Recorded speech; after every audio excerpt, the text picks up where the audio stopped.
Hi, Marta. How are you? I'm doing very well. How are you? I am well too. How is late August treating you? It's actually pretty brutal, but hanging in there. I'm getting ready, or getting I'm really excited and ready for the fall. Let's just put it that way. Okay. Yeah. So thank you for taking some time to talk to me today about your forthcoming book.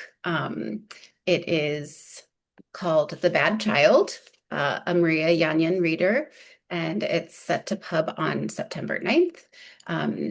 It is an edited collection of writings from Maria Janion, translated into English into a single volume for the first time ever.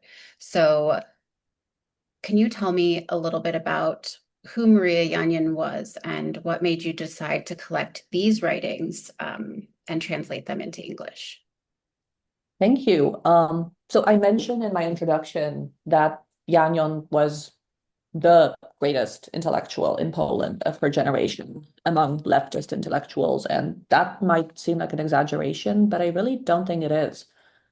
And I would be bold enough to kind of extend that statement quite further. She's one of the great intellectuals of that generation of European thinkers. And it's a generation that dealt with the Holocaust, with the aftermath, with the World War II, and then with its aftermath, which in the case of Poland meant both the Cold War as a phenomenon, but also communism, and then um, Poland's loosening of that regime in the 80s, which eventually helped lead to the end of the Cold War.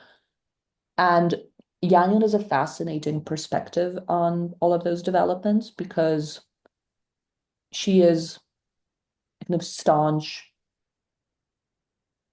like defender of minorities of all kinds. Herself, it was an open secret throughout her life that she was queer, that she kind of stood up for the rights of the LGBTQ people as well as the Jewish community in Poland and beyond it to the extent that it survived the Holocaust. And she did this from a perspective that was also not critical in a knee-jerk way of leftism. She saw herself as a leftist.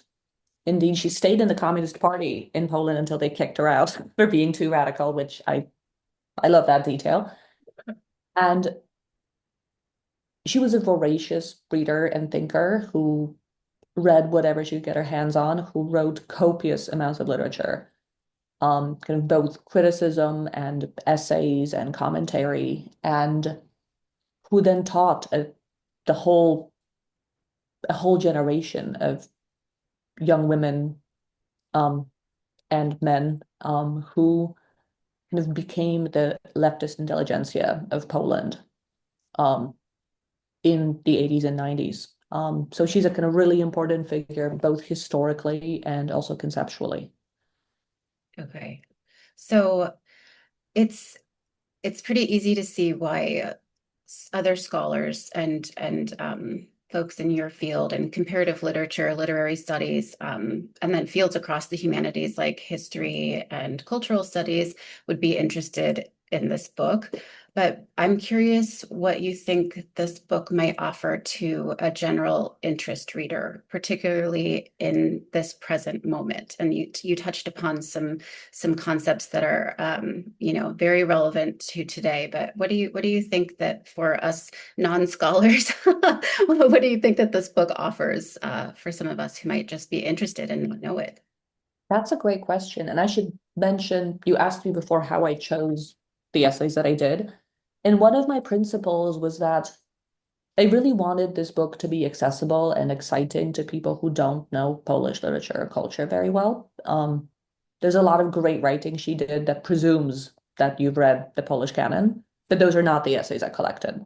What I collected instead were essays that I see as kind of generalizable reflections on kind of bigger problems that are a lot of the problems that touch us today.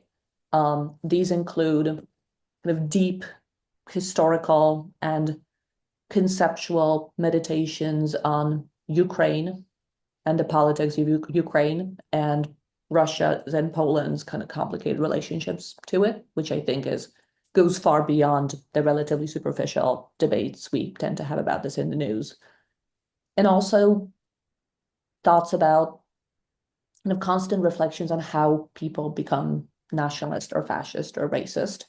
Kind of the big leading question of the volume is kind of what is the difference? Is there a difference between just kind of being happy that you're from the country you're from and liking it, and turning that into a violent feeling, a feeling of aggression against those who are not like you? Um, and there's an optimism to Janion that I really love that I think is really necessary in our day and age, where she doesn't just say, like, no, any kind of affection towards the place you're from is inherently fascist or is inherently nationalist. She says, no, it's normal. Like, we all love the places we're from. And the question is, how do we build out and imagine that love in a way that is affirming of who we are, but also affirming of who other people are? And she sees popular culture both as a potentially dangerous tool of propaganda, but also as a space where people work out and resolve more positively those complicated feelings of affection. Um, so yes, a very subtle thinker, a thinker who's very clear-eyed about the dangers of a lot of the political developments of the kind that we're dealing with right now in the world, but also somebody who refuses to just give in to total pessimism. And that combination is really what I come to her for. Yeah. So you're just reminding me of my favorite essay from the book, The Patriot as Madman. That one stood out to me quite a bit. But I'm curious if you have a favorite essay that you enjoyed translating the most while you were working on this. Oh, that is such a good question. One of my favorites is actually, it's a very subtle essay. It's late in the volume. Ostensibly, it's her extended commentary on a then recent book by a lesbian German author. Um, but she writes it in the style of Roland Barthes, the great French, famously gay literary critic of the 60s, who was famously a great stylist. And so Barthes had written this essay called A Lover's Discourse, kind of analyzing the way in which people talk about love. And so she takes this German novel as a launchpad for her own reflections on how do we talk about love? How do we talk about lesbian love?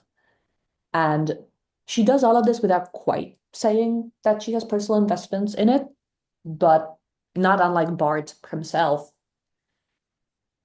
she kind of uses the open secret as a rhetorical mode through which to really get across some very subtle things about what it's like to be closeted, but also sort of known to be gay, and what is it like to desire women as a woman in a society where that's not generally okay. And I found that to be like the prose is especially beautiful, so that was really fun to translate, but also rendering the voice, which is somewhere between Janion herself and Bart, was a very fun challenge. Well, thank you so much. So I do want to say that if there are folks out there who are members of the media or have a podcast and they're interested in having an interview with you to talk more about the book, more about the work, or like if you're affiliated with a journal and interested in potentially doing a review and need a review copy, you can, of course, reach out to me. I'm Elena Rivas. I'm the publicist for this book. Our contact information is on the website. And again, the book is The Bad Child, a Maria Janion Reader, edited and translated by Marta Figlerowicz. Marta, thank you so much for speaking with me today. Thank you so much, Elena. My pleasure.